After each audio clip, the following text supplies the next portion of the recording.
আমি সিএনজিটা বিক্রি করে গাড়িটা সেকেন্ড হ্যান্ড গাড়ি নিয়েছি আমার ছেলের হাতের অপারেশন করামু এলা নোয়া গাড়ি কিনিনি অটো পুরান সেকেন্ড হ্যান্ড গাড়ি কিনছি। এখন আমার স্বামী হাসপাতালে ডেঙ্গু আক্রান্ত হয়েছে। আমি ফুলারে আগামী মঙ্গলবারে ঢাকাতে যাবো অপারেশন করাইতো। আমার পিছনে পিস নেই, একদিন ইনকাম না করলে খাওয়া চলতো না। আমার 3টে কিস্তি আছে সাপ্তাহিক। এরা যদি আমার 6 মাস বা 5 মাস বা 1 বছর পরে গাড়ির টাকা বুঝে দেয় বা একটা সমস্যা সমাধান করে, এ পর্যন্ত আমার সংসারটা কিভাবে চলবো? আমার কিস্তি গুলো কে দিব? আমার সংসারটা কিভাবে চলবো আপনি বলেন? আমি শ্বশুর থেকে গাড়িটা কিনছি। উনি কোথায় এখন? উনি তো টাকা নিয়ে উনি পলাই গেছে। আমি 80,000 টাকা নগদে দিছি, 10,000 টাকা রাখে দিছি। বলছে গাড়ির রিসিপ্ট নিয়ে আসছে, তারপর বাকি 10,000 টাকা দিব।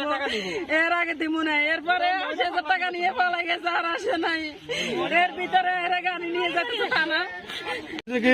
থানায় একটা অভিযোগ করে টমটম গাড়ি চুরি হয়েছে মর্মে ওই হিসাবে বরাবর তখন আমাদেরকে বলেন যে আপনারা দেখেন ঘটনাটা কি, যদি গাড়ি থেকে আপনার থানায় নিয়ে আসবেন। তো ওই হিসেবে আমরা আসি, আসলে ধারণা করলাম এলাকার অনেক লোকজন ছিল, স্থানীয় মেম্বারও ছিল। মেম্বার থেকে আপনার থানাটা গাড়ি নিয়ে যান, ওখানে যাচাই বাছাই করে এখানে গাড়িটা দেওয়া হবে।